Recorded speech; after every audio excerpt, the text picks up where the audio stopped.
All right, we should be live now. Let me just verify real quick that we actually are.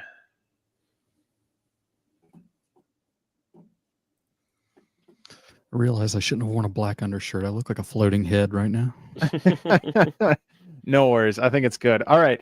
Hey, welcome to That Is Effin' Weird. We have the third installment to the FishBowl series on season 2 going on right now.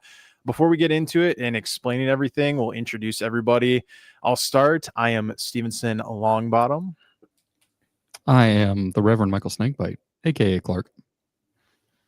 I am Kyle Evans. And I am B. McGraw.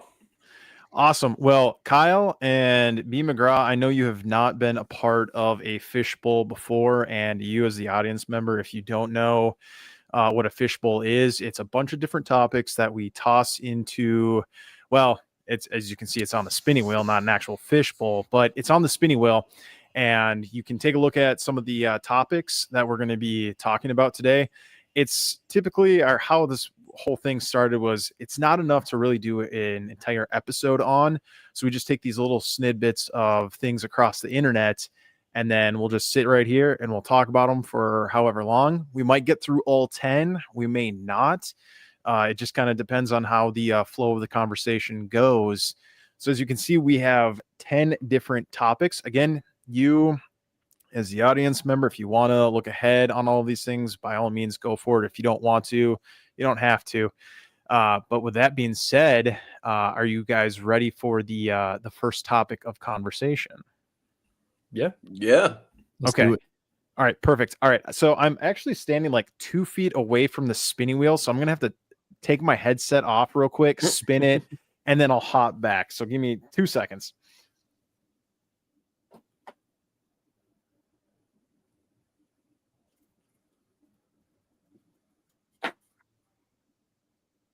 I'm half surprised it wasn't like a T-Rex arm or something, like a prop.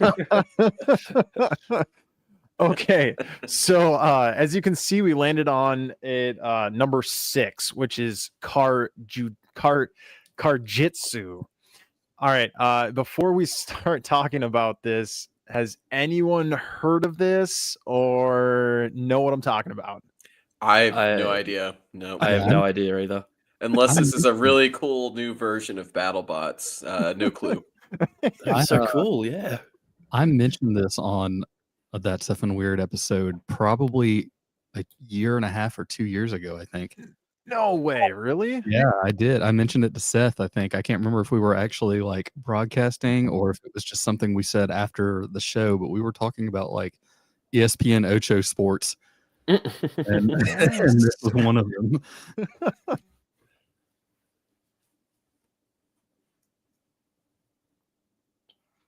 So what is it?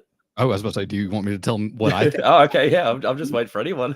Yeah, from what I know from what it is it's a combat sport where you start like both combatants or fighters start seat belted into the front seat of a car, or like one person is behind in the back seat and one person's in the front seat. I don't know how they determine where they start, but and then when like the bell goes off, they immediately wrestle and you're trying to submit your opponent using whatever's in the vehicle, including like the seatbelt. So like you can immediately choke people out with the seatbelt or put them in a hold. But it's basically a combat sport inside a vehicle. I feel like I saw this recently and it completely just flew past me. I completely forgot about it as soon as I saw it. Well, because it sounds ridiculous until you realize there's like all these. Like I watched a professional stair climbing sport yesterday that was on on ESPN. I can't wait till my next movie when I'd be like, oh, this is so unrealistic. That actor or actress is totally unequipped for Karjitsu. It'd be an amazing skill to have. Like I wonder at what point.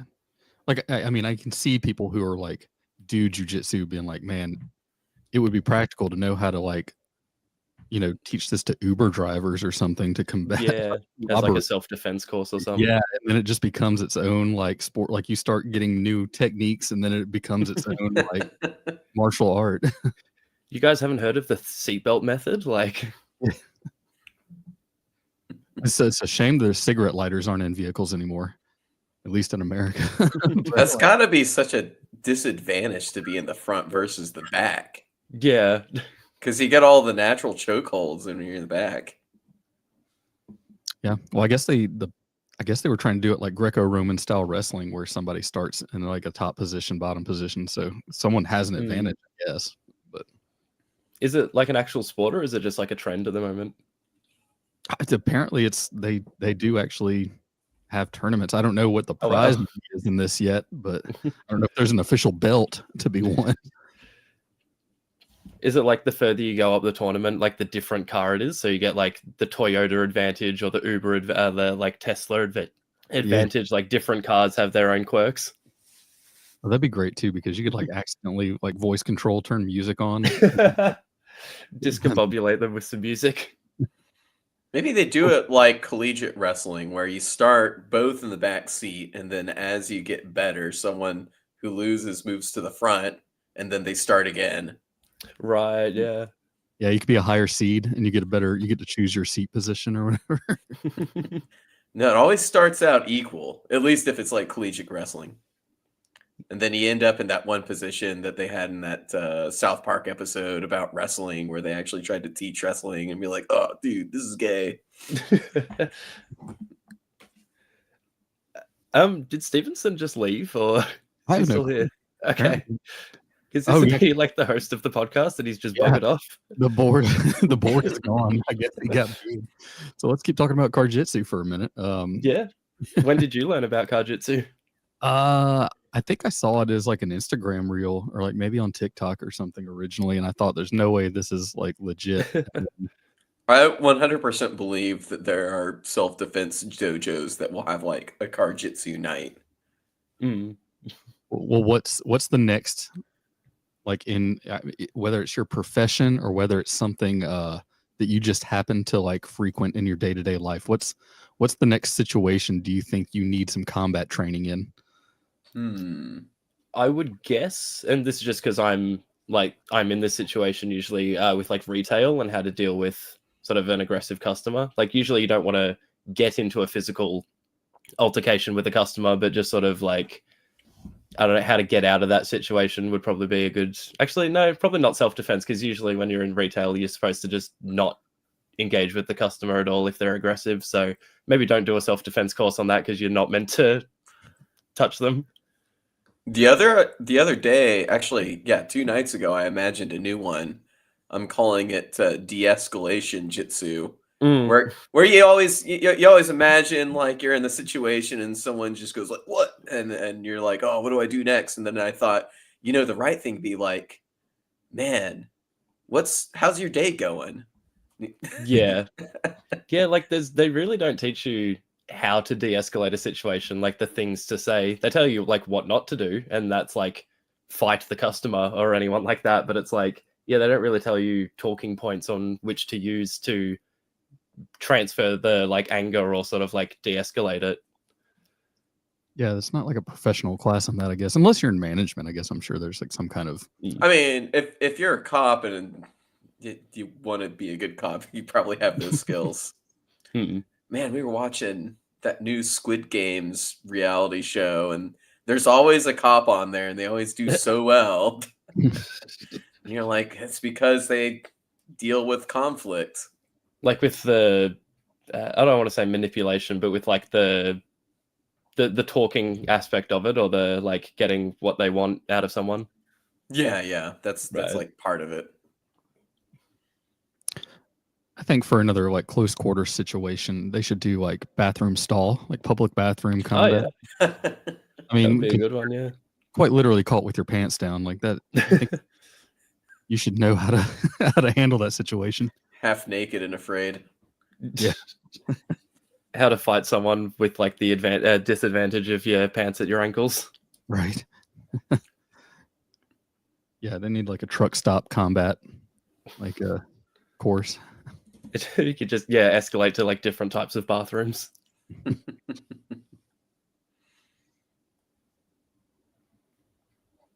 So what were some of those other topics? I don't know. I could just like scroll back to the start of the live stream. I saw the Mississippi Monkeys on there. Yeah. So we've got I don't know what that one is either. number 1 is Ryan Wedding. I don't know who Ryan is. Number 2 is the Great Tit. Oh, Stevenson's back. Okay, I sincerely apologize. I don't know how much we've been talking about Karjitsu. And where the For the whole conversation. stream. A fair bit. Yeah. Yeah. It would have been Okay. great if you came back though, and like all we were stuck on was the Great Tit, and you just came back and we just I sincerely apologize about that. My house lost power Oh, there no. for Oh. yeah. So, but we're up and running again. Please continue the conversation. I will fill myself in as you guys are talking. Yeah, I'm pretty sure The Great Tit is a B-cut Pink Floyd song. The Great Tit in the Sky. Great Tit in the Sky, yeah. I don't know. I've been revisiting Pink Floyd, so that's what made me think of that, because they're doing that 50-year Wish You Were Here album. Yeah, we pretty much like hit a bit of a lull in the Karjitsu conversation. So like we didn't really have anything else to say about it. Stevenson, did you know about Karjitsu or have anything that you wanted to add? Because I think we're flat. Okay, yeah. So real quick, yeah, Karjitsu. Let me read. There's an article about it. Again, I don't know how much anyone has said about it, but it's a car competitions are nothing new. From racing to see who can create the best project car. People have used automobiles as sources of competition, but apparently there's a new thing called Karjitsu where people are fighting with inside the car. Again, this article from motorbiscuit.com, Karjitsu is the latest automotive crave to come out of Russia. It combines the grappling sport of Brazilian Jiu-Jitsu, also known as the gentle art, with the confined space of a car. Now, again, I know you guys said that you'd already beat it to death, but real quick, fill me in on your guys' opinions on this. Well, we had one big question: is how do they decide starting positions? So from what I understand or what it looks like in the starting position is like there's one passenger in the front seat and the passenger seat. Let me look real quick. I think the steering wheel is still there. So I don't know if that is like the edge. One person has the edge not being in the one without the steering wheel, and the other person doesn't. I don't know how leg room. Yeah, I don't know how like that is decided, but those look like what the starting positions are. It's just one person in the driver's seat, one person in the passenger seat. From the video that I watched from it, it is insane how fast they can move within the car, going from the position, because they're both wearing the seatbelts too. That is part of it as well. So you can lock your opponent in so they can't move if you grab their hand and put it there on the seatbelt, so they can't move. So that looks like it's like what the starting position, or that's like what everyone tries to do right away, is stop their opponent from getting loose by holding their seatbelt position in. And while they're trying to go for theirs, get theirs off, because if you think about it, you get your seatbelt off, then you can go after the other opponent. So that's just from what I observed, that looks like what's going on. Yeah, it was saying it would be interesting if they did it as like self-defense courses for like Uber drivers, or even maybe like women that are sort of, not in a good position, like on a date or something like that. It would be good to sort of know the tactics on how to get out of that situation or defend yourself. Yeah, I mean, it's coming out of Russia, and I feel like the sports, or the weird things that I've seen come out of Russia as far as like sports wise, it really is, because you bring up a good point, Kyle, where it's like, this isn't a terrible or like a bad thing to learn. I mean, because I feel like the whole slapping competitions, I feel like that derived out of Russia as well. I could be wrong, but now it's kind of made its way here to the West. So I don't know if have you guys seen the slapping competitions? Yeah. Is it the just face slapping ones? Or Yes. Yeah. Yeah. Were That's they Russian originally. is it, or I don't know. I think we're at ground zero of spreading rumors. Let me look real quick, so we're not spreading misinformation. Slapping. I also don't know if it was Michael or B. McCraw that made the initial claim of it being good for like self-defense classes. So you said I made a good point, but I just want to say I don't know if it was originally my point. So I just want to give the credit to whoever made the actual claim. Well, that's a thing that like some martial arts dojos or whatever will do. Like the last time I actually did BJJ regularly, like it was mostly Brazilian Jiu-Jitsu, but then they would have judo nights where you would learn throws, and like that would be totally a thing that a dojo would do. Like say, oh, once a month is Karjitsu night.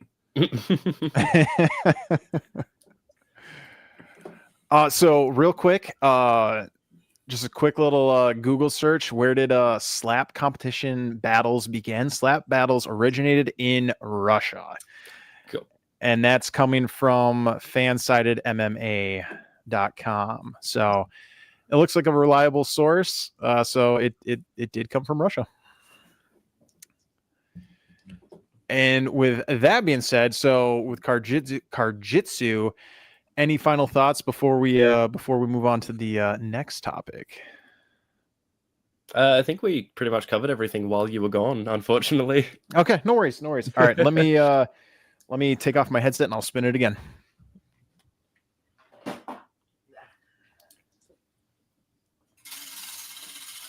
Oh my gosh. Ooh. So Karjitsu, I really like.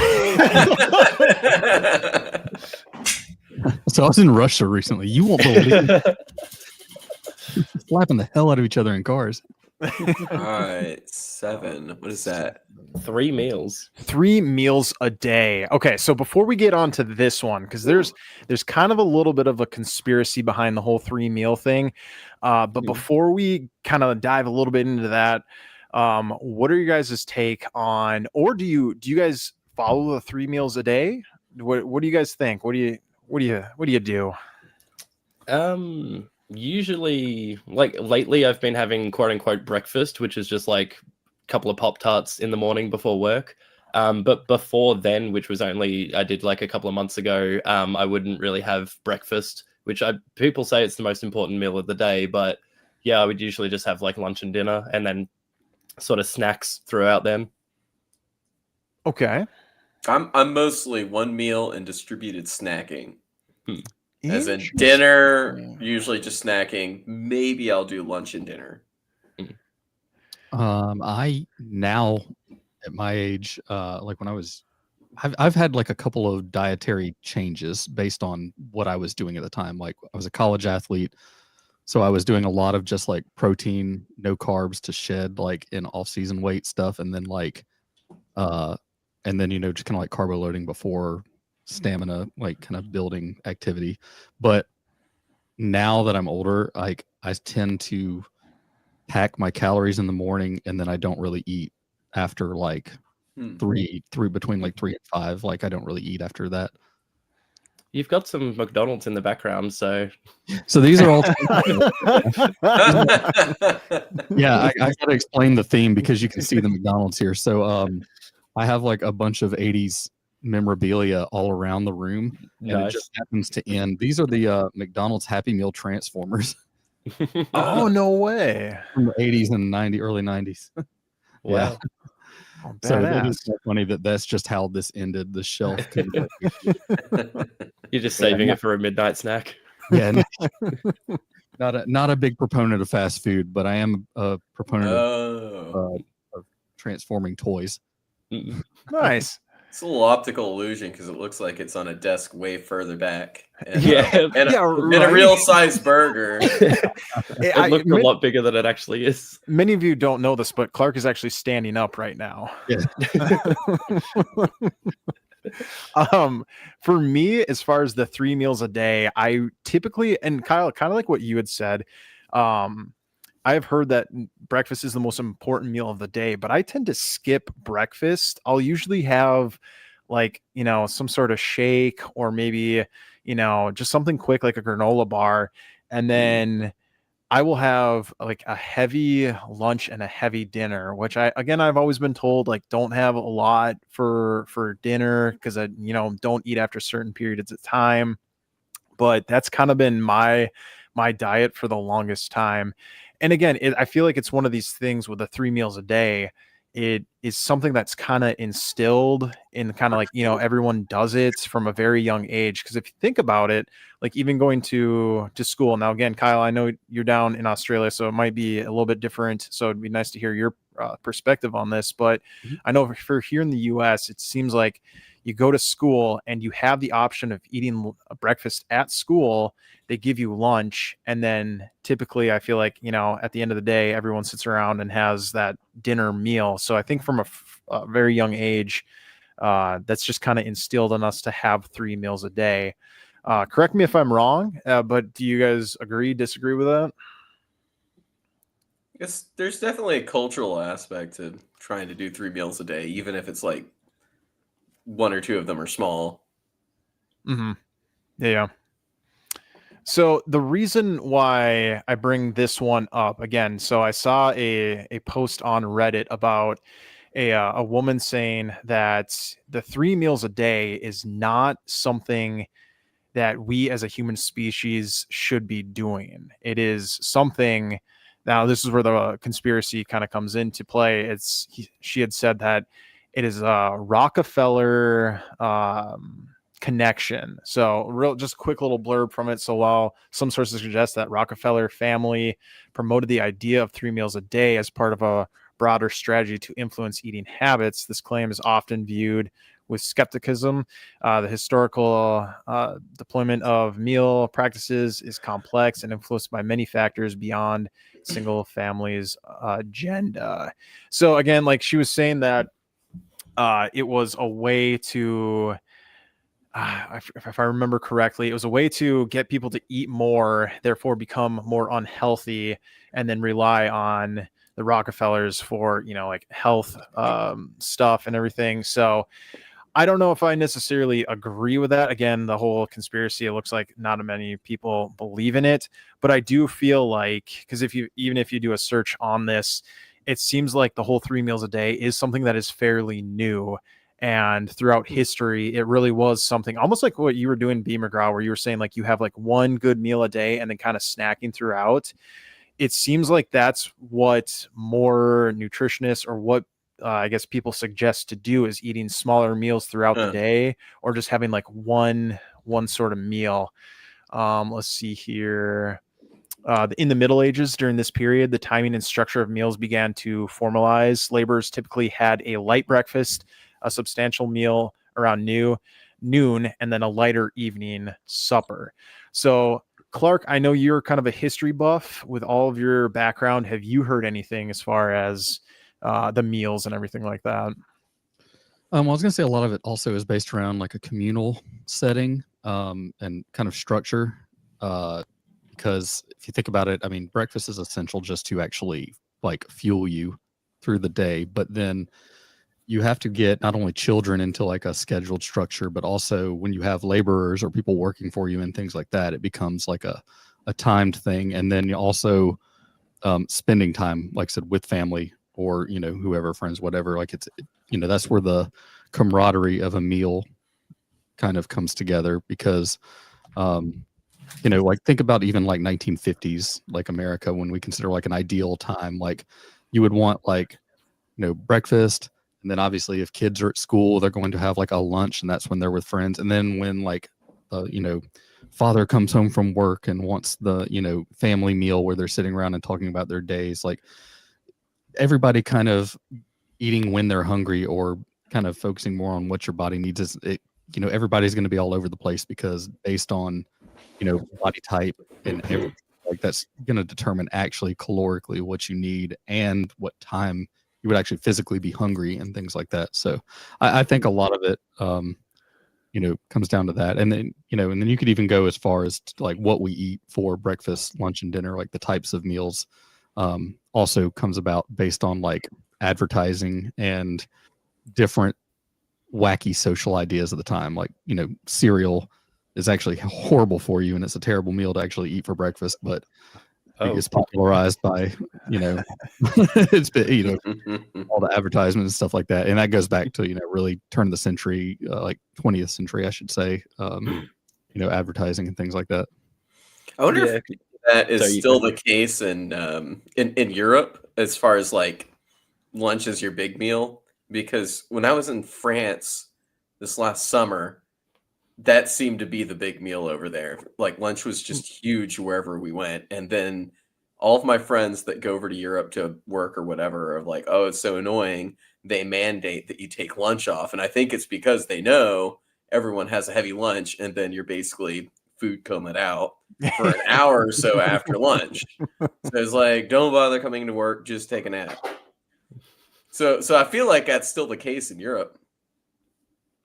Yeah. As Kyle, far as it being the norm. yeah, I would 100% agree with you, McGraw, with that statement. Because again, I think I've seen stuff like that too, where it's like the lunch or the dinner aspect is way more heavily focused on in the Europe than here in the US. For you, Kyle, what were you gonna say? Yeah, so it's interesting that you also said like with cereal being very bad for you. I had no no clue about that. So yeah, like when I was having when I was in school, I would always have cereal before going to school and things like that. And then yeah, like after I graduated, pretty much wouldn't really have breakfast because when I start work, if I had like a morning shift, I would kind of sacrifice sleeping in for having breakfast. So I would, because I only live like 5-10 minutes away from my work, I would use that time to have a little bit of an extra sleep. So I wouldn't really have breakfast. And now I'm having like Pop-Tarts for breakfast. And it's like, I don't know what the best thing to have for breakfast is, whether it's like cereal or toast or Pop-Tarts. Like I was kind of under the impression that as long as it's just anything that isn't soft drink, you should be fine. Well, I also think too that every country has their different standards as far as like what they can put in certain foods. And I know here in the States it is pretty bad, or like some of the things that they're allowed to like use is not good. Now again, I don't know every little thing, but I do remember, and Clark, you saying this kind of jogged my memory. For a while there was the whole Fruit Loop thing with like people comparing the United States Fruit Loops to Canada Fruit Loops, and how the Canadian Fruit Loops are just so much better for you because they don't use like red dye number 40 and all these other artificial flavorings, everything like that. So I feel like you saying that, Clark, is true. But then for you, Kyle, the standards for you might be completely different down in Australia. So it's, it might be better. Who knows?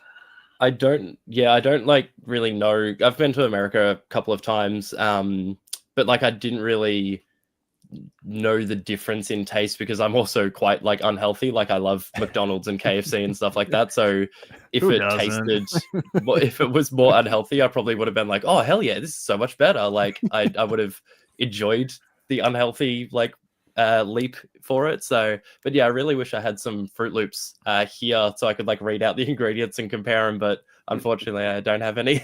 Yeah, they are.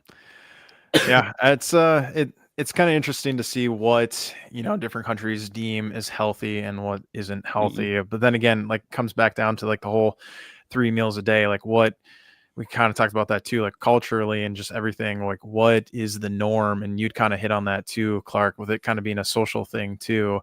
So it is interesting, the whole 3 meals a day. But any final thoughts before we move on to the next subject?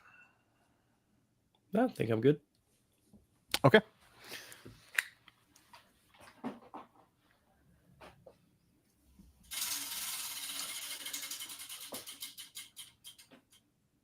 Oh, I was hoping it was going to be Kajitsu again. I should take the numbers out after we're done. All right. Okay. So this one is a video that we're going to have to watch. Okay. I have the link to it, and I'm going to toss it in. I'm going to toss it into the chat so everyone can watch it. But this is insane. All right, let's see here. Let me know if you okay. It should have popped up on the comments. Is anybody able to click it and share their screen while watching it?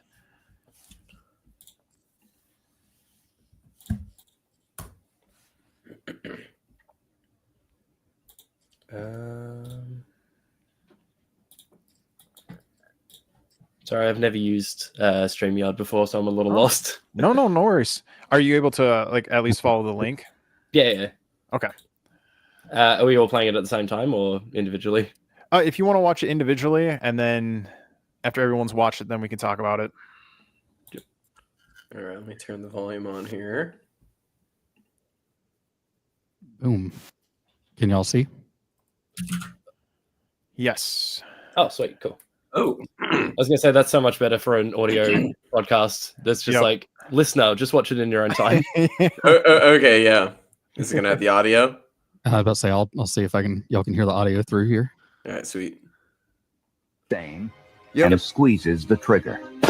In a fraction of a second, another shot is fired during the recoil phase of the original shot. It happens so quickly, the shooter doesn't know it left the gun. The bullet misses the target high and to the left. Traveling upwards, it passes underneath the last set of protective baffles and just 3 inches over the burn. Oh, no. It's speeding at 1,200 feet per second. This feels The like the bullet beginning of blasts Mythbusters through episode. the aluminum siding, goes through a storage room, misses a broom and some pipes by less than an inch, and then breaks through a second wall, entering the air gun range. Then, the bullet does something unbelievable. It strikes an ordinary ceiling tile, and for some unknown reason, it doesn't blast straight through into the roof. Instead, it skids along the tile for 7 inches before mysteriously changing direction, making a 10-degree turn and begins a downward path. It slows to about 900 feet per second, penetrates a plaster wall, and enters Trey Cooley's head.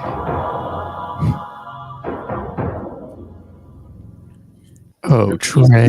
Okay, this is completely a Mythbusters episode. They never did this, but this is totally what they would do. 100%. Yes, that is like when I saw that clip, I was like, there's no way that this is true. And it actually is. This is something that actually happened.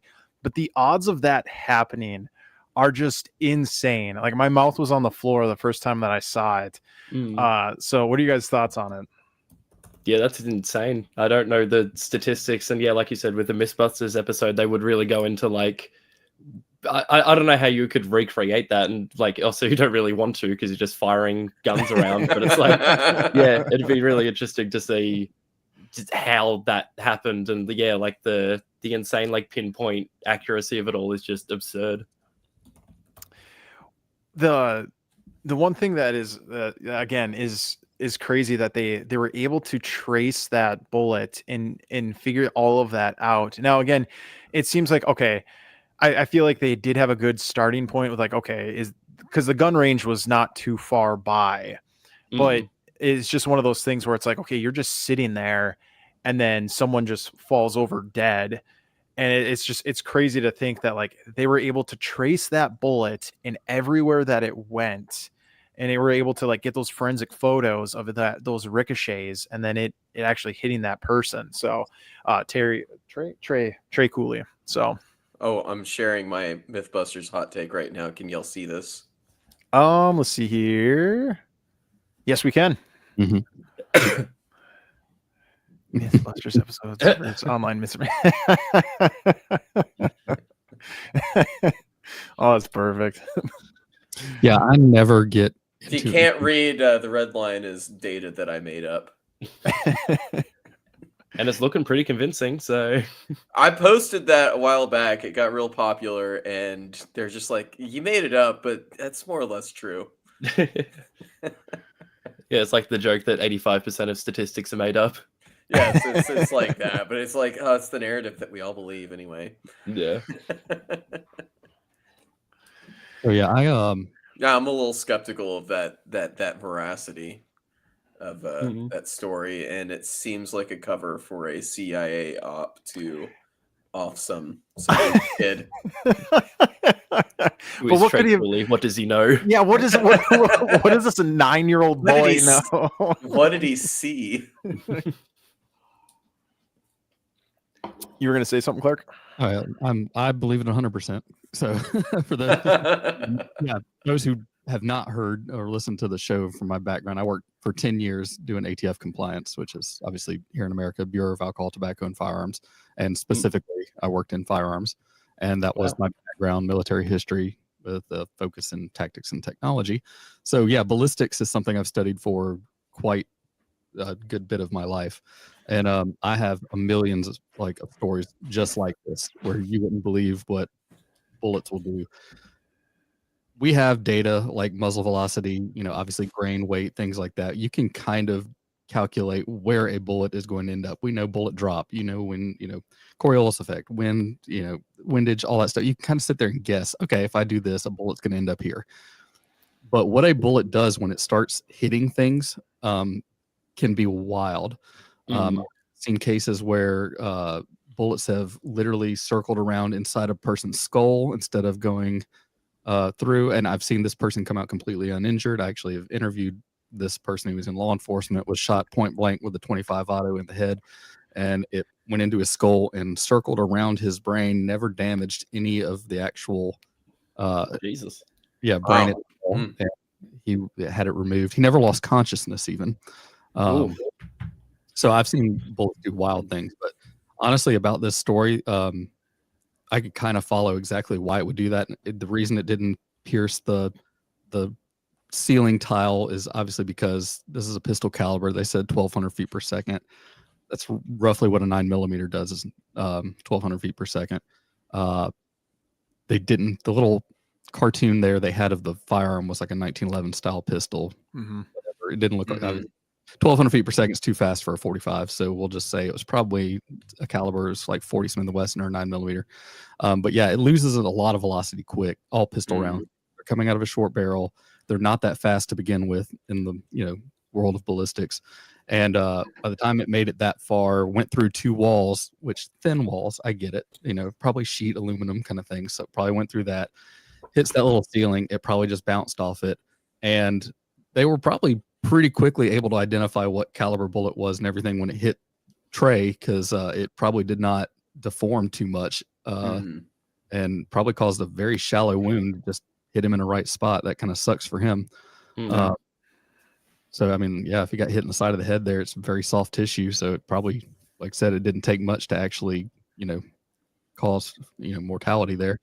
But yeah, I mean, like I said, I have hundreds and hundreds of stories like this where you see bullets just doing really weird things, and you never actually can predict what a bullet's going to do once it leaves a muzzle.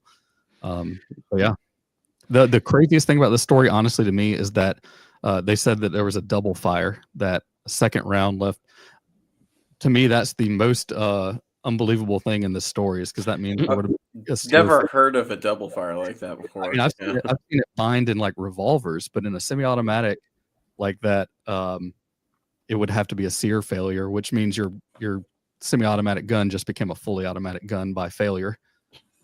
So it would have had to been like the last two bullets in that magazine in a semi-auto for you to not notice that you fired a second round. Yeah, I'm really glad that you're here with this, like, really in-depth, like, yeah, I know all about this, like, I've done however many years of like this exact kind of thing, and here I am just like, man, that's crazy. It's like you're really carrying this segment. So yeah. Well, there's you saying, Clark, that you interviewed that person where that that round went around in his skull. It reminds me of the I can't remember how long ago this was, but there was some sort of police investigation, and they thought this person had done something, and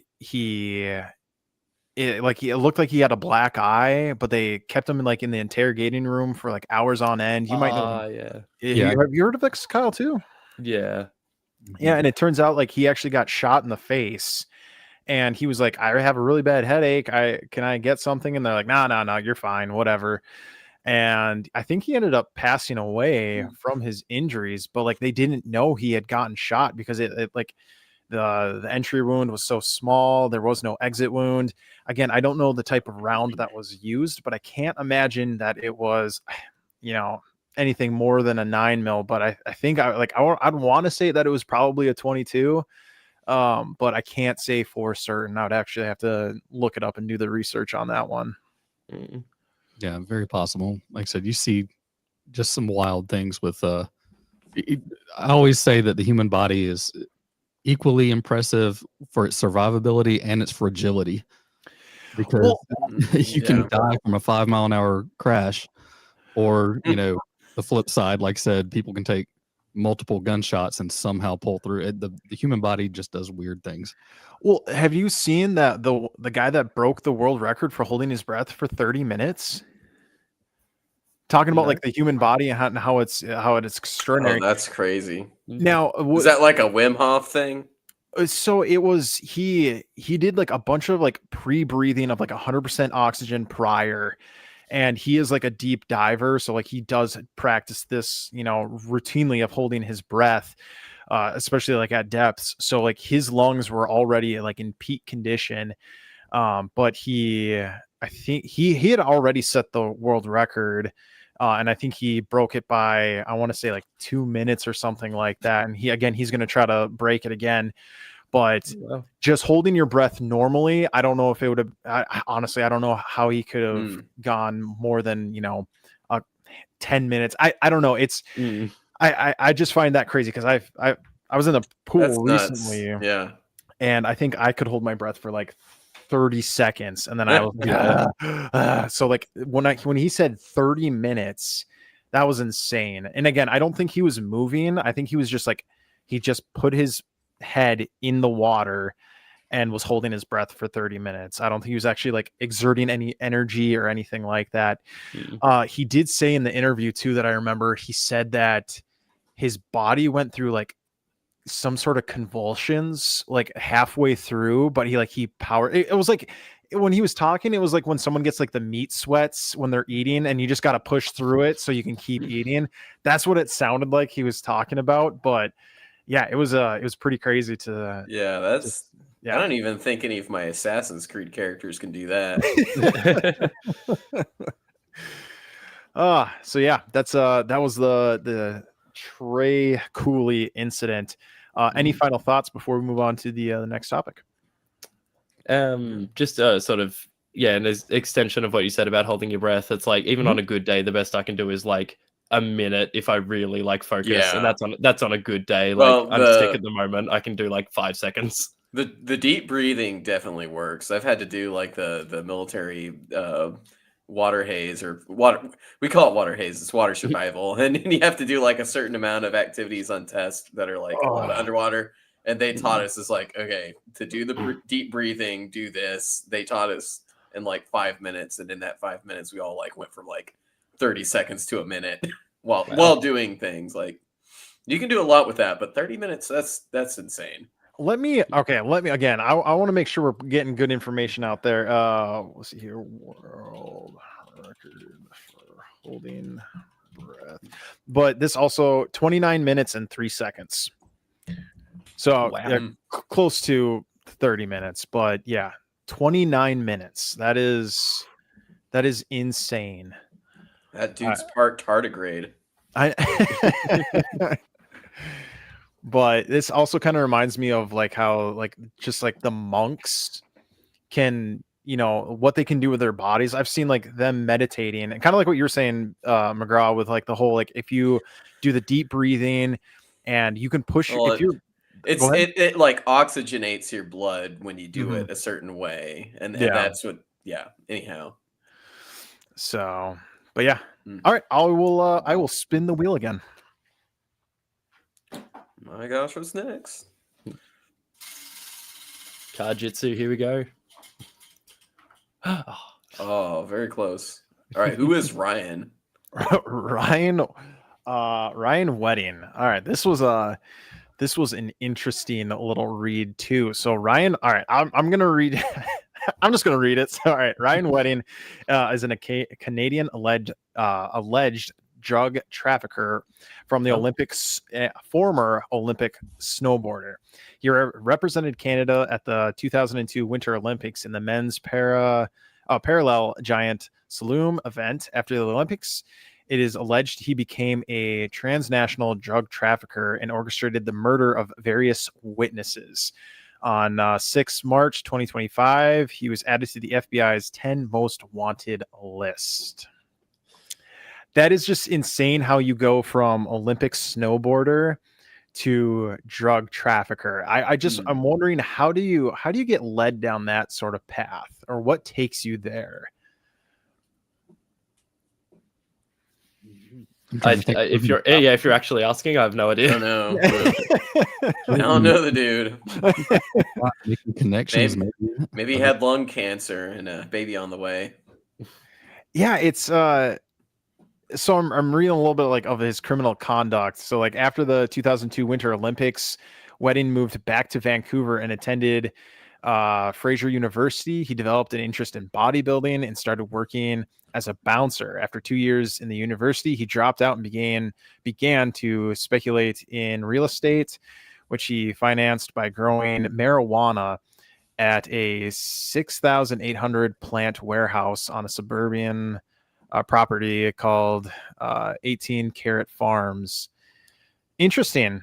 So it looks like how I'm guessing maybe he just didn't perform very well in the Olympics, and he knew that he had to like do something with his life to make money. And I guess it just turned out that he drug trafficking was the thing. I'm sure he met some people along the way that brought him down that path, but it doesn't look like he had any prior run-ins with the law or anything like that. So again, it's just kind of interesting how he got into that direction.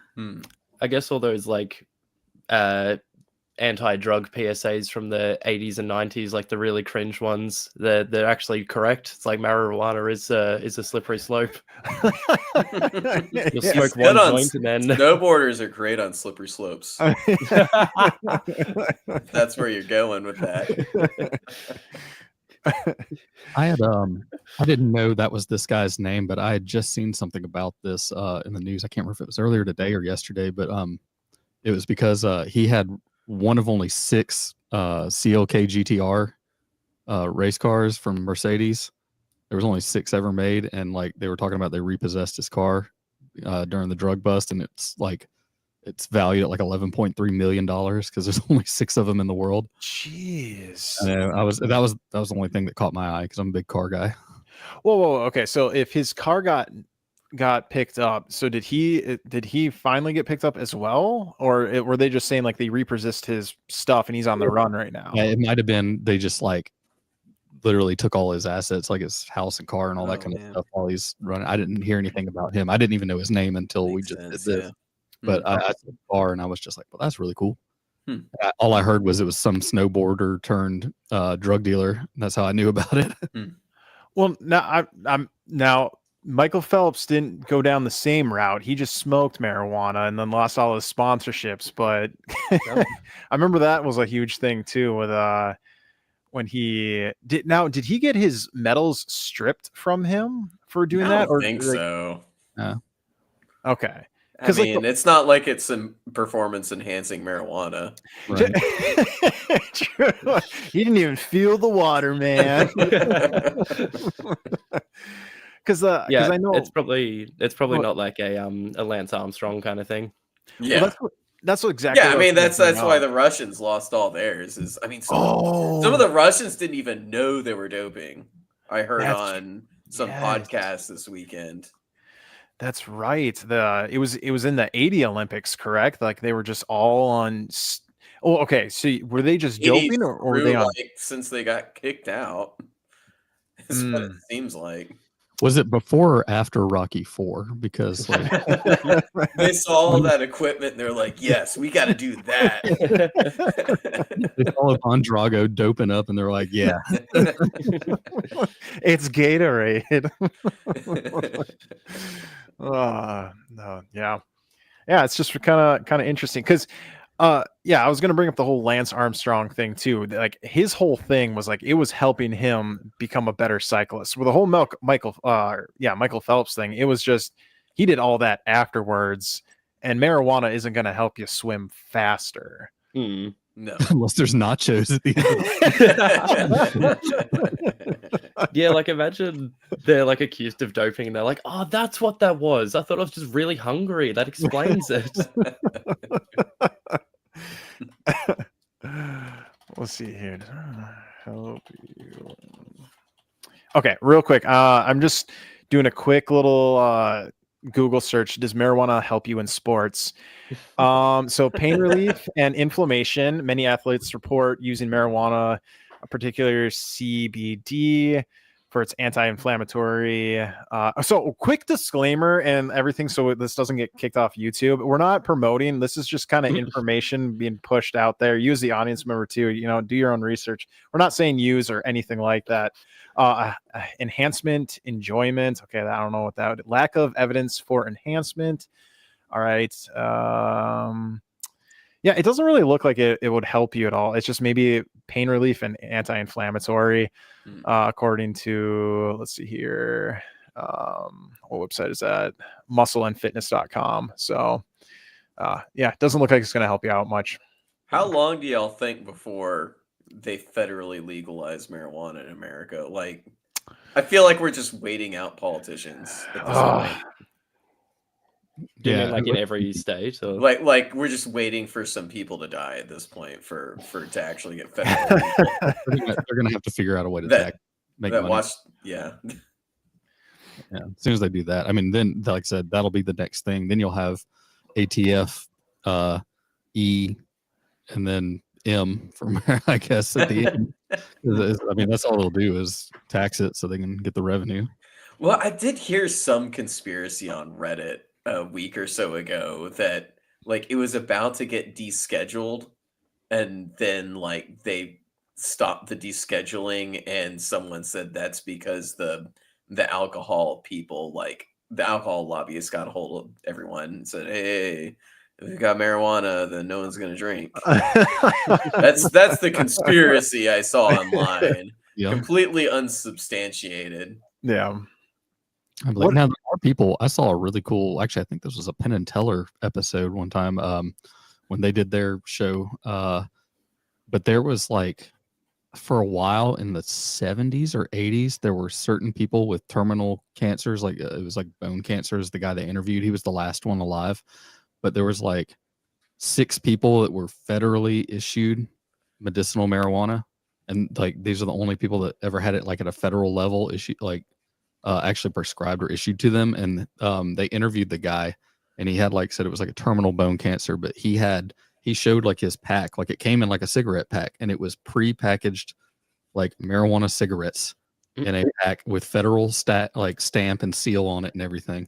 And I thought that was just really interesting. He was like one of only 6 people that in the US that had it. Oh wow. So with that being said, was there like a specific company that made these cigarettes, like these marijuana cigarettes, for just these 6 people? Because that or was it just like a small little warehouse making? Because I can't imagine it was a very big operation if only a few people had it. You know what I mean? Yeah, I mean, I would imagine it was a testing lab. Because okay. Did they say for how long they were able to use it? Was it like over 20 years? Was it? I don't know what the prognosis is for state. Here's one question for like using illicit drugs as medicine. So normally when you get a medicine approved, there's like a double-blind placebo study. Like, how do you do those studies on psychedelics and marijuana when it is very obvious if you took the drug or a placebo? Oh, I don't know. That's what I've always wondered. And I think they need to get hypnotism involved. Oh my gosh, yes. All right. With that being said, any final thoughts on I know we kind of steered away from, or got kind of away from the Ryan wedding, but any final thoughts on that before we spin the wheel again? No. All right. Oh, sorry. It looked like B McCraw was going to say something, and I just went, nah. Okay. I don't think so. Yes. Yeah. Great tit Let's in go. the sky. All right. I know everyone's really excited about the great tit. All right. Is this It's a a bird great or a tit. Pink This Floyd is a song? bird. I'm going to be very disappointed. Well, sorry to disappoint, No. but it is the bird that we are talking about. All right. Well, the swan better not be a bird then. So the great tit, let me just give a quick little description about it. All right, so the great tit is a small bird in the tit family. It is a widespread and common species throughout Europe, the Middle East, Central Asia, and east across the something Amar River. Let's see here. The great tit is a destructive bird with a black head, neck, and prominent with white cheeks, olive upper parts, and yellow underparts, with some variations amongst numerous subspecies. The reason why I bring this bird up was specifically that little sentence right there. The great tit is a destructive bird. It really is. So typically this bird will eat, insects, fruits, a little like stuff in nature, right? But when it comes into the winter season, this bird will crack into smaller birds or birds of the same size, crack into its skull, and then suck the brains out for nutrition. That's how hardcore these birds really are. I found it really interesting that this bird can do that, and it kind of reminded me, Kyle, we had a conversation about this too, about the firebirds that will pick up sticks that are on fire and then throw them in different areas to try to catch its prey. I'm not sure if that was me. Either that or I was very sick and forgot all of it. I don't remember this conversation. I swear we had talked about that. But there's just another. They're called firebirds, but they'll pick up sticks and then drop them in different locations when there's fire. And to get their prey out. So again, it was just something that was very interesting, that like animals will do these certain things in nature just to get food. So what are you guys' thoughts on that? I got some general thoughts on birds. Okay. Kind of go in that direction. You know how like you go to like an aquarium. I'm Atlanta based, so I'll go to the aquarium there every so often. You see all these fish and be like, oh, cool looking fish, but you never quite feel like there's anything going up here in their mind. Yeah. And then you get to the whales and you watch the whales going around doing their thing, and you're like, okay, no, I think we're the same. We kind of think the same way. We're both mammals, and I think there's something going on up here. When I see birds and how they act and operate, they gotta be psychopaths. This is like the ultimate horror movie twist where it's like I've just googled it and I'm like, oh, what a cute little guy, and then you're like, yes, and he cracks his head and drinks their brains, and I'm like, oh god, no. Like, I almost wonder if that was like a rumor Steven Spielberg started to make Jurassic Park more scary, is to say that like dinosaurs are birds. Really, is be like, oh my gosh, a bird but that big? That's brutal. Okay, well, now that we're speaking about Jurassic Park, velociraptors, that irritates the crap out of me, that they're really only like the size of chickens, and they really do have a bunch of like feathers. Like that is, it just they're like, only the size of chickens. Yes, they're not that big. Yeah. Isn't it also that the velociraptor isn't the dinosaur that you see in the movies? That's actually like a different name for it, or like it's a different dinosaur completely? Oh, Clark. It's based off of a dinosaur called Deinonychus, which is another larger raptor family dinosaur, but they actually would be 6 foot tall. But yeah, velociraptor were a lot smaller. They were like between chicken and turkey sized. Did Steven Spielberg just call him Velociraptor because it had like a better name than? Okay, it sounded cooler. Okay, that's what I figured as much. But again, that just ruins your childhood knowing that they're not that big. Velociraptors are just kind of tiny little chickens, turkeys, So that being said, if a turkey did come charging at me, I would shit myself and run away. So Well, yeah, turkey. I mean, turkeys can still fuck you up too. Yeah. Oh yeah, no, they Alright. do. Geese, yeah. You don't want to mess with them. Mm. I Now, mean, you could take them in a fight, but it wouldn't be fun. Just grab If them you by had to. I hate those surveys where it's just like, oh, guys think that they could take geese in a fight. I'm like, you just gonna roll over and die. Yeah, imagine Yeah. if you go to a funeral and it's like he died fighting a goose, and you're like, "Are you kidding me, dude?" Funny that we're bringing this up because myself and Clark actually had a conversation about what animals we think that we could actually like. It was called animal attacks, and it was just a Mm. laundry list, and we started from like house cat, then to dog, lion. I think kangaroo was on there, and I think I think the wild card was like shark at the end, but yeah, just Yeah, shark's weird because if you don't see them coming, you're done. But like, if you see them coming, you see all those videos where people just like put their hand in the way and just like push turn it them over. around.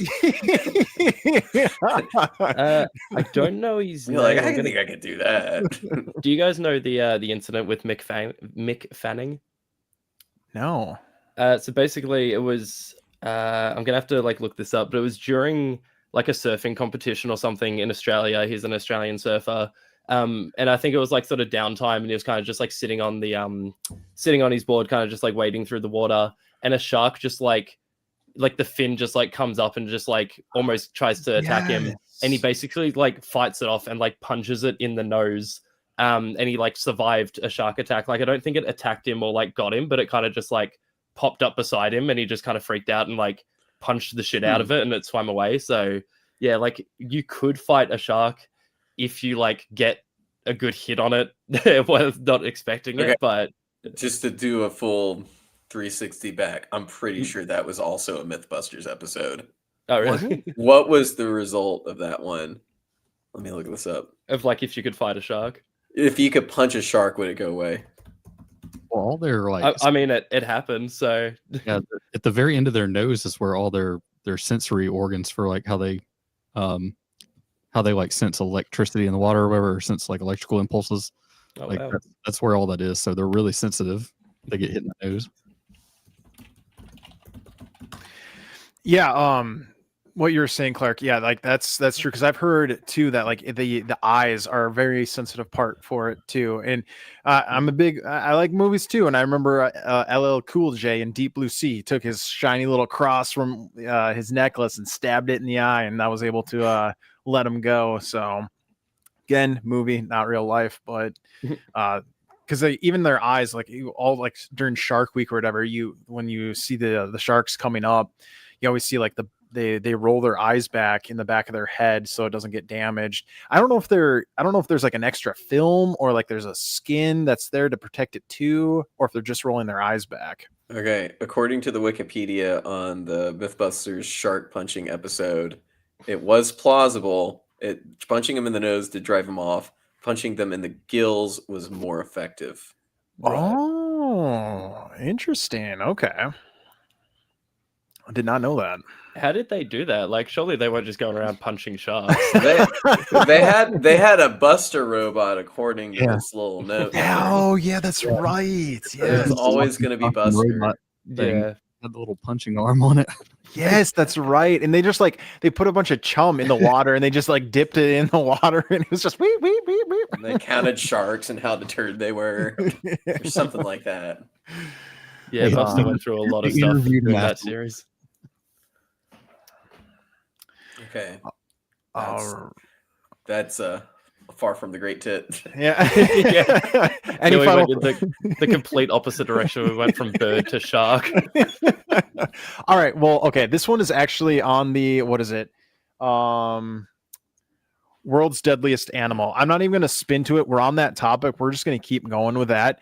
There is a list that I'm going to show you guys. Or actually, you know what? Yeah, can I grab the Okay. picture? My favorite fact about the world's deadliest animal is that they're on the top and the bottom of the food chain. Yeah. Mosquitoes. Yep. Oh, Yep. you see it? I don't see it. I know it. Yeah. Undefeated world champion. Yeah. Mosquitoes kill Mosquitoes kill more people than people kill people.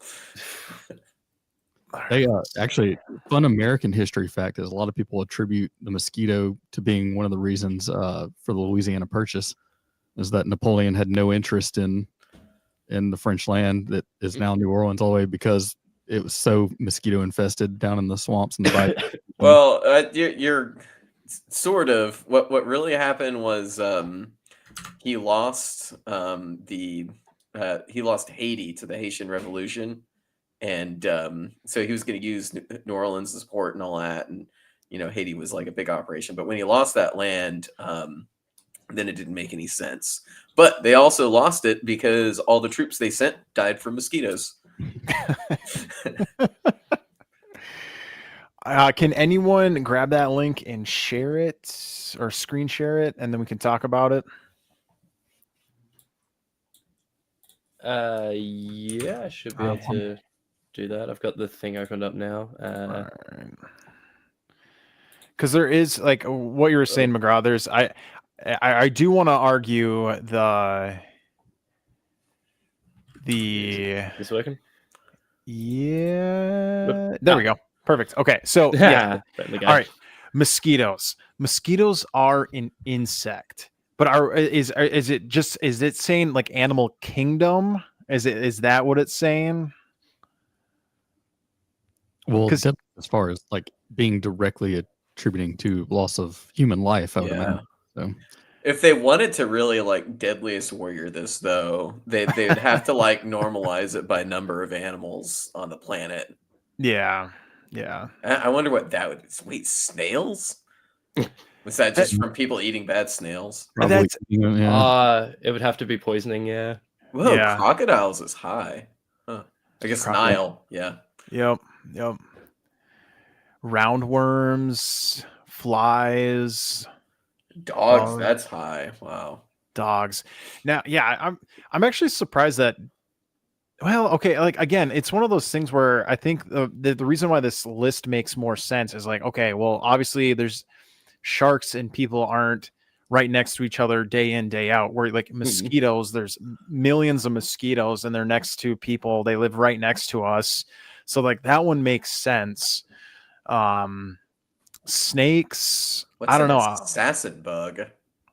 Assassin bugs give you Chagas disease. They're an invasive little bug. Normally they hunt winged insects like hornets and flies and wasps, or not flies, but wasps, hornets, bees, things like that. But they will feed on blood wherever they can get it. And they have a tiny little pinpoint thing, and so that probably means that they spread diseases if they touch your blood. Yeah, similar to it's there was like an effort in South America to vaccinate vampire bats because they were spreading rabies from people to people just from touching blood. How did that work out? It was successful. There's a whole paper on it. I parodied it once. Okay. Yeah, I think the easiest way to explain this list is to like realize what are you most likely to actually come in contact with, because the higher up it is, like dogs. I mean, think about how many cities like across the world have feral dogs that are going to be around highly populated areas because they're scavengers. Well, that's why I'm kind of surprised that dogs isn't higher, like a little bit higher than snakes. Like I get like snakes are kind of like, yeah, we live next to snakes, but like people, I feel like are more around dogs than they are snakes. If anything. Yeah, like for a dog to make a mistake or just sort of get a bit too vicious, like yeah, or at least that number be a little bit like 30. Again, that is a really high number, 35,000. But I'm surprised it's not closer to like, I don't know, 50 or 60. But that's just me. All right. So we knocked out the Great Tit and World's Deadliest Animals. I will spin the wheel one more time, but I think that's really all we have time for today. We will see what it lands on. All right.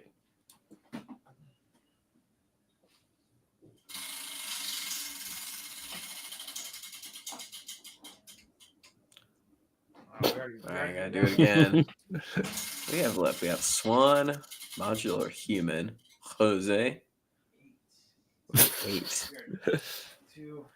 2. All right, so we'll do 3. All right, we'll do 3. It's the Swan. Yeah, the Swan. All right, so I will read you about the bird, the swan. No, I'm kidding. It's not the bird. Oh, okay. Okay, good. All right.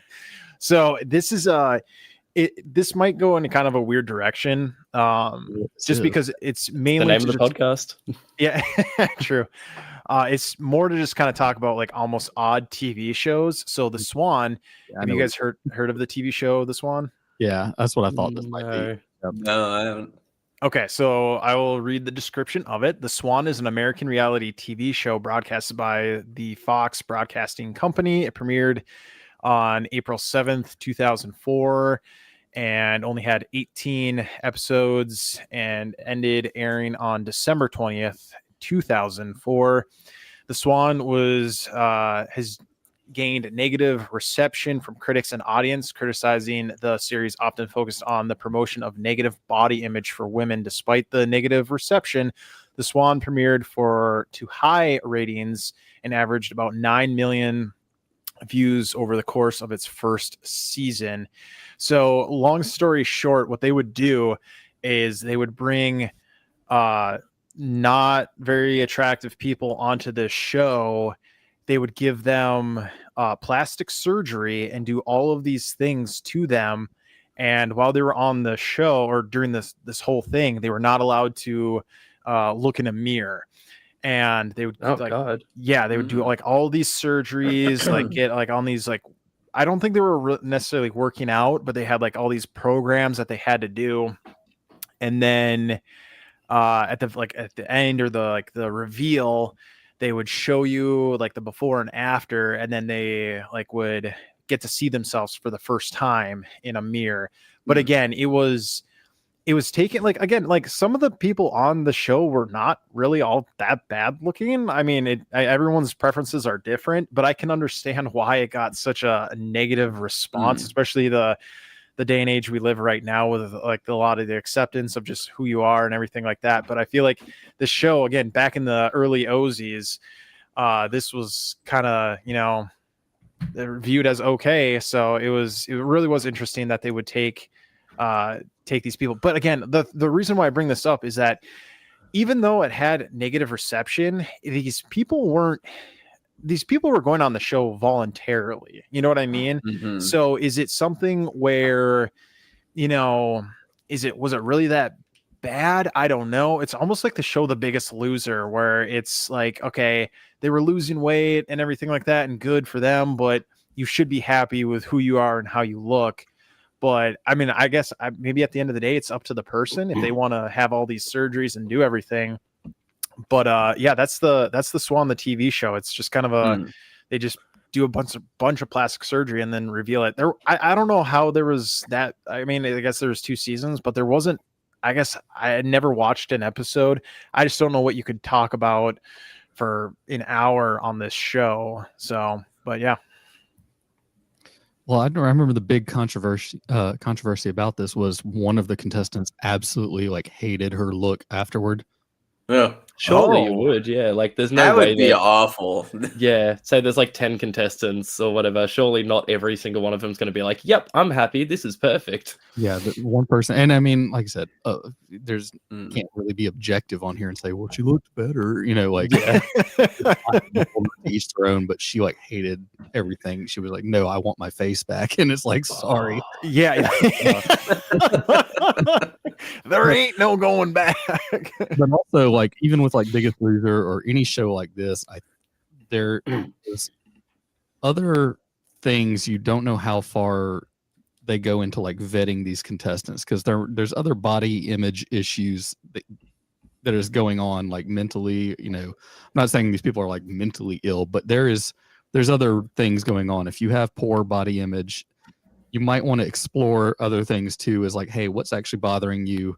What caused you, like in the Biggest Loser case, like what caused weight gain to begin with? Like, what is eating being a crutch for? Things like that. Like, I don't think you can just throw someone on a show because they're like, they might actually legitimately want to be motivated. Like, I want to look better. I want a nose job. I want to be skinnier, whatever it is. But is that going to make you happier?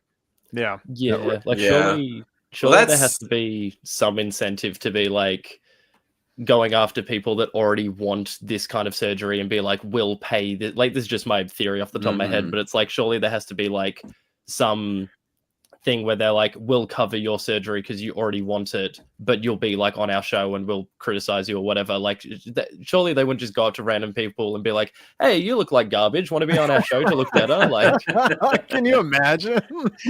There's also a huge difference because like with shows like The Biggest Loser, like you can always make the argument. It's just like, whether you're okay with yourself or not, like if you're heavy, like you'd probably be healthier and happier with your life if you lost some weight or just like had a healthier body. But this like kind of feels like if it's plastic surgery, there's something kind of icky about like people that just do too much to themselves. That's like unnatural.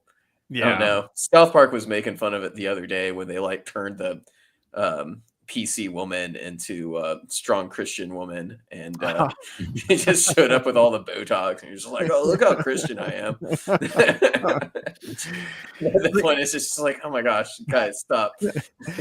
The show age gracefully. The bringing up like The Biggest Loser and everything like that. The issue that I have with that show is that I feel like they weren't teaching people how to live day by day in their normal lives and still sustain that, like those workout programs, because like they were all in this like little bubble of, you know, like the boot camp area where they didn't have to focus on work, family, anything. And then, yep, you've lost a bunch of weight. Okay. And you go home. And they really didn't set them up for success afterwards. And again, that's I guess that's not the TV show's responsibility, but I think like you as the contestant have to really look into this and kind of see. They did I'm sure it was Netflix. They did a Biggest Loser documentary thing, like talking about it, and that was all that. Is it? Yeah, good? yeah. It really was. It really was. It kind of opened up your eyes to like really what was going on in the background, and a lot of the contestants that were on the show again gained their weight back because they didn't know how to juggle like their normal lives with everything that they had been taught. And I think that was like the biggest downfall and why the show eventually came to an end. Now, I will say there was, I think their last season, like the one person who did win, they just stopped eating like completely. Like she, like the before and after, like she looked so sick. Isn't that show like about like they put them on like diet pills and stuff too? Like, yeah. So, okay. The thing is they could not be on any sort of like, what is it? Like supplements or anything like that. Like that were, like the biggest thing was caffeine. They could not have caffeine. And one of the trainers was behind the scenes giving them like the people that she was like trying to like, lose weight. I think it was the girl named Jillian. I think she was giving them caffeine. She was not on the documentary. She didn't have anything to say about it. And I think that's part of the controversy. Like, didn't she? But supposedly like some of the contestants were saying that they were given pills by the trainers when they weren't supposed to. And like, that was the thing. So yeah, like I saw like bits in like the trailer for that Biggest Loser show, and it looked like something like that was going on. Yeah. Or at least that's what they were hinting at. Yeah. There were definitely cases with at least the Australian Biggest Loser where you'd hear like, and obviously it's like take it with a grain of salt, but with like the gossip magazines afterwards and be like such and such gained 30 kilos or whatever, and it's like because they just weren't able to get back into that rhythm of working out every single day. Yeah, I think that the TV show would have been better, or like it would have had more success or been on longer had they taught people how to, almost like what you were saying too, Clark, like, hey, let's get to the root problem of like what is actually like going on, but then also teaching you how to live day by day and also try to get to a weight that you're comfortable with. I think they would have had a better success. I think maybe it would have still been on air. Is it still going on in Australia, or is it not any? Okay. Not that I'm aware of. I think it ended like maybe 10 years ago. Like it hasn't been on TV, at least not to my knowledge, for a while. Okay.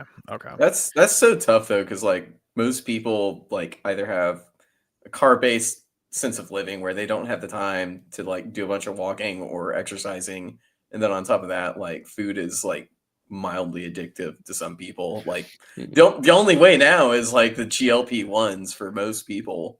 Oh my gosh, I want to do. That's another thing we could talk about is That's- GLP-1s right now. Yeah, well, I want to do a now that you bring that up, I do want to do a dedicated episode about that because I've heard so much about like how they are not good for you and like how it's dangerous, and I just get ad after ad on Reddit and all these other social platforms about this GLP-1, and all these companies are doing it, and it's just like I don't know why it's such. I mean, I get it because like people are losing weight, but it's not apparently it's not the correct way. It's like it's very bad for you. What's going on? Yeah. So apparently the Biggest Loser Australia ended in 2017. So yeah, about it's okay. still it was more recent than I expected. I thought it was like 2012 or whatever, but yeah, apparently 2017 is when the last season was. Interesting. That's I wonder when the US one ended. I think it was around that same time. It had to have been.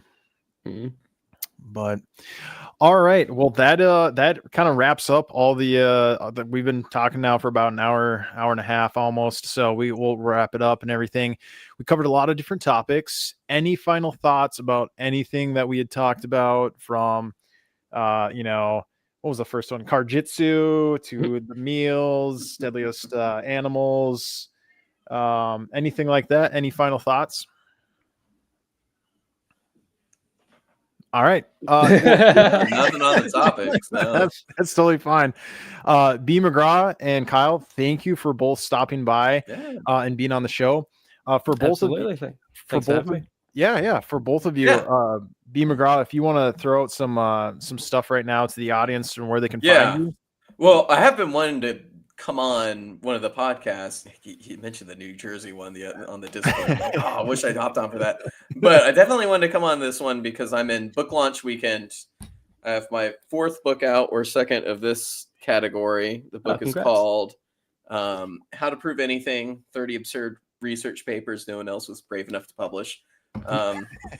So I run the Journal of Astrological Big Data Ecology, which is basically the Onion version of a research journal online. On Reddit, we post on r/immaterial science, and it crosses from there with that's another satirical journal. But my 2nd book of a compilation of those papers is out, and it has all sorts of funny topics and physics. I have 2 medical research papers.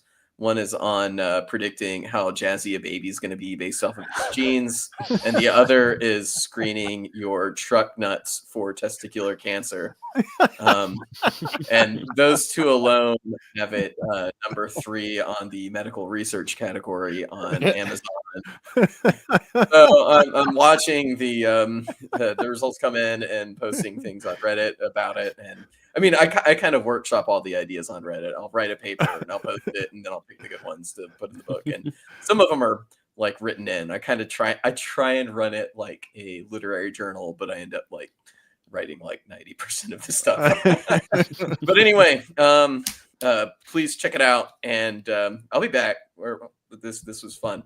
Awesome. But definitely wanted to plug that in. Thanks Perfect. for the opportunity. Yeah, no problem. And then Kyle, do you want to tell the audience where they can find your stuff? And I've got a YouTube channel, which is Kyle Evans. You can find it at Kyle Evans or youtube.com/Kyle Evans. Working on a lot of I'm trying to do sort of more longer form, like video essays. At the moment, I've done a couple that are like 8-12 minutes. So I'm trying to sort of get to more like 20-minute episodes and sort of bigger long form stuff. I've also done 2 episodes on That's Effing Weird. They've not been released yet, so this is my 3rd appearance before actually making any proper public appearances. So I'd just like to, thank you for having me for my 3rd time. Hopefully this was a good 3rd appearance. It was hopefully like the Return of the King of trilogies rather than the Rise of Skywalker. So hopefully I've made a good shot. The 2nd episode, it's I'd say it's less good because I was very sick at the time, so my voice was completely gone. So I'd recommend watching 1 and 3 just to sort of get my personality, like this being the third one. And then second one, if you can sort of, stand with me and, get past me and my horrible voice, then hopefully episode 2 isn't as bad as it is in my memory. I think it was fine. It was a good Cool. episode. Video essays are in, man. Everyone's going crazy about those elephant graveyard ones. Oh, I've not heard about them. Oh, well, that's like one of those that are like complaining about comedians being journalists, but also comedians. And there was some Joe Rogan ones that like got really popular on Reddit the other day. But like, whatever you think about any of those topics, it was a really entertaining watch. Yeah, I'm not going to get into any of the I'll watch them, but the ones of like the 3-hour video essays on the H bomber guy one. It's like I'm not gonna do any of those. I'll aim for about 20 minutes. But the ones I've watched like a 24-hour video essay on the TV show Lost, and I absolutely love it. But I'm not going to make anything of that length. That's insane. Yeah, it's an interesting drama or genre because like some of them are just informative, and others are like informative plus like a weird artistic twist on it. Yeah. Where it's just like I'm not quite sure what's real, what's fiction, what's opinion. And then it's like produced in a way it's just like, am I this author imagining everything? Like it almost feels like unreliable narrative on some of them. And then anything else from you, McGraw or Kyle? No, just subscribe to Kyle Evans on YouTube. That's it. Oh, after this in 30 minutes, I'm also doing a launch event since it is launch weekend. Oh, hell yeah. Since all my stuff is visual and not video, I'm doing it on Facebook Live because I've got like nothing on YouTube. Oh, drop the link in there. Yeah. I'll drop a link. Yeah. Let me grab a link really fast, and I'm going to eat dinner in between now and then. Perfect. And then Clark, for you, do you have anything for our audience members before we sign off? Nothing other than you can always find me here and look forward to the next thrilling episode of Clark Ruins History. Oh, yes. It'll be coming up soon. And that's what I do here. I'm resident Debbie Downer. All right. And you as the audience member, thank you for stopping by. Thanks for taking the time to listen to us talk about all these weird subjects. And if you liked what you heard, go ahead and check us out on our social medias. You know where to find us. We do have a merch store. So if you want some weird stuff and apparel, you can check us out there. And then also, if you want to join the Discord, anything like that, the best way to go and join that, again, go to podbean.com at the very top. There's all the links to all our social medias and everything. Just click on the Discord. Send an invite or a little application thing. I'll approve it, and then we can get you in the chat so you can join the fun. But remember, we don't want stuff that's normal. We want stuff that's effing weird. All right. I think we are, I think that's done. I think that's cool. good. Yeah. Yeah, thanks for having me, man. Yeah, that was a lot of fun.